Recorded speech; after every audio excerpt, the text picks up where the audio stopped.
Понеделник, поредният денят, който всички ние чакаме, за да стартираме нещо от новата седмица. Но това е залъгващо, защото този ден не е различен с нищо, отколкото неделята, съботата, петъка. Просто настройката ни е различна. Мислим си, че нещо специално се случва в понеделник. Не, ако се настроим и неделята, може да стартираме и съботата, и петъка, стига да го искаме. Защото в понеделника в много от случаите така и не започваме нищо и един кръговрат с години. Минават 5-10 години и нищо.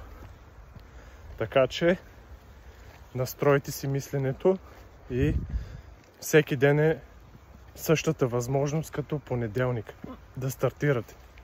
Било то сутрешно кардио за здраве, тренировка, правилно хранене, каквато и цел да е, не чакайте понеделник.